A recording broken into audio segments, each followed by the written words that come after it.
Question में क्या हमारा गिवन है, लिखा हुआ है consider all 6 digit numbers of the form A B C C B A. ये 6 डिजिट नंबर है जो कि इस फॉर्म में कुछ है, ठीक है। और बी के बारे में क्या इन्फॉर्मेशन गिवन है, जो बी होगा वो हमारा ऑड होगा, मीन्स हमारा जो बी होगा वो 1 3 5 5 7 एंड 9 हो सकता है, ठीक है। उसके बाद फिर क्या बोला है, determine the number of all such 6 digit numbers that are divisible by 7। तो हमें 7 की डिविजिबिलिटी देखनी है और जितने सारे कम्बिनेशंस बन सकते हैं वो सारे कम्बिनेशंस को कैलकुलेट करना है, ठीक है। तो देखते हैं। अच्छा, यहाँ से देख कर क्या पता चल रहा है कि ए यहाँ पर भी है, फर्स्ट नंबर पे भी और लास्ट पे भी है, ठीक है। तो जो ए है, ए 0 नहीं हो सकता है, क्योंकि अगर 0 हो जाएगा तो ये 6 डिजिट का नंबर नहीं रह जाएगा। तो ठीक है, तो ए की वैल्यू क्या क्या हो सकती है, 1 2 3 ऐसे अप टू 9 तक हो सकती है। और हमारी जो सी की वैल्यू हो सकती है, सी की वैल्यू कुछ भी हो सकती है, वो हो सकती है 0 से लेकर अप टू 9 तक हो सकती है, ठीक है ना। तो 1 2 3 जो भी है, ठीक, ये इतना हो सकती है। अब उसके बाद देखते हैं, तो हमारे पास जो नंबर गिवन है, नंबर को लिखते हैं। तो हमारे पास नंबर गिवन है ए बी सी बी ए। तो अगर इसको रिप्रेजेंट किया जाए तो ये क्या हो जाएगा, अगर ये सपोज़ कोई डिजिट है, जैसे हमारे पास एक एग्जांपल लेते हैं जिसे 24 लिखा हुआ है, तो इसको हम कैसे एक्सपेंड कैसे करेंगे, 2 × 10⁻1 + 4, ठीक है। तो ये आ जाएगा 20 + 4 आ जाएगा। तो सेम ऐसे ही इसको भी हम एक्सपेंड करेंगे।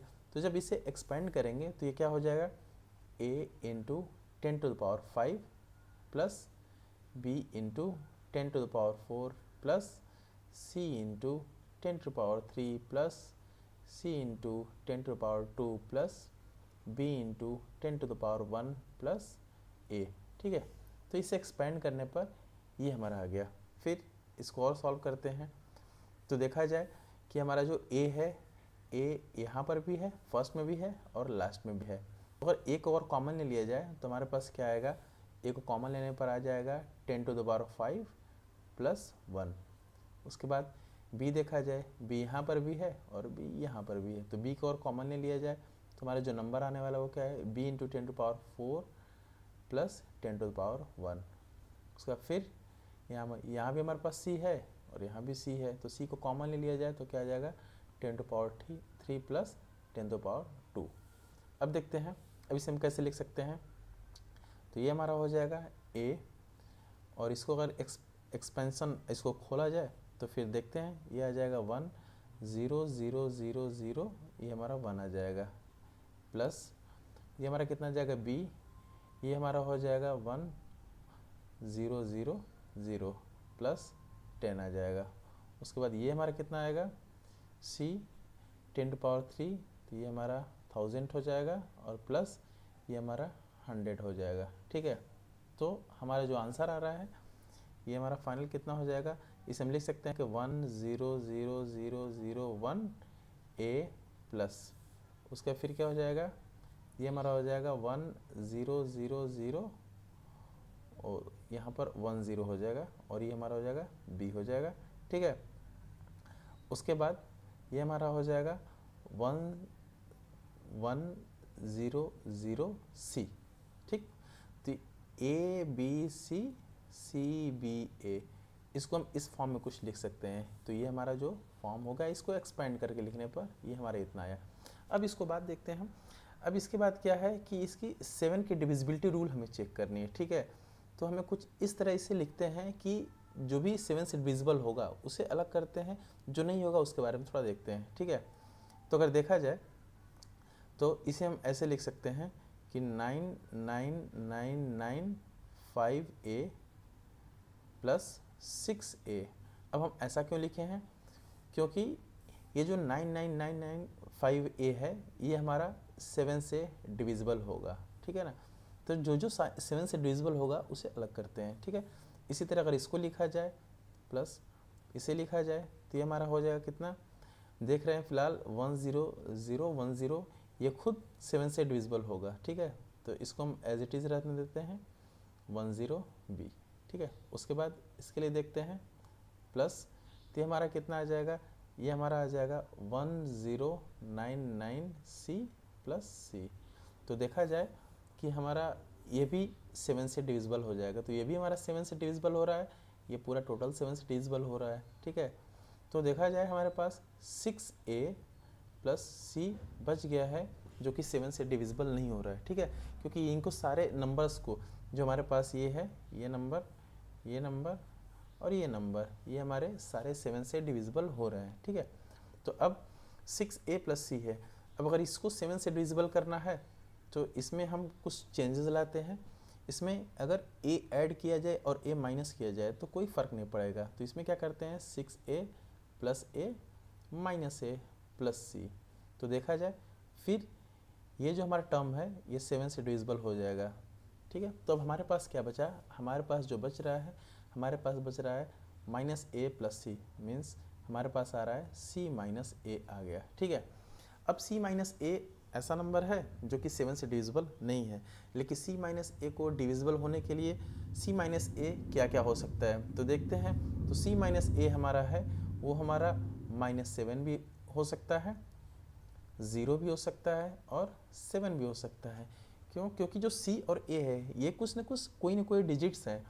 तो अगर इन दोनों को सब्ट्रैक्ट किया जाए या इन पर जो भी ऑपरेशन लगाया जाए तो क्या क्या हमें रिजल्ट देंगे, तो ये डिविजिबल होगा 7 से। ये 7 से तभी डिविजिबल होगा जब C माइनस A की वैल्यू -7 रहे, 0 रहे या 7 रहे, ठीक है। तो देखते हैं हमारे पास ऊपर C की कंडीशन क्या थी। यहाँ पे C की जो वैल्यू है वो क्या हो सकती है, 0 से लेकर 9 तक हो सकती है, और A की वैल्यू क्या है, 1 से लेकर 9 तक, ठीक है। अब आते हैं फिर देखते हैं तो हमारे पास, ठीक है, तो C माइनस A अगर इसकी वैल्यू अगर -7 हो, ठीक है, अगर C माइनस A की वैल्यू अगर -7 हो, क्योंकि ये 7 से डिविजिबल होगा, तो हमारे पास कम्बिनेशन क्या क्या बनेंगे, हमारे पास जो कम्बिनेशन बनेगा 0,7, सॉरी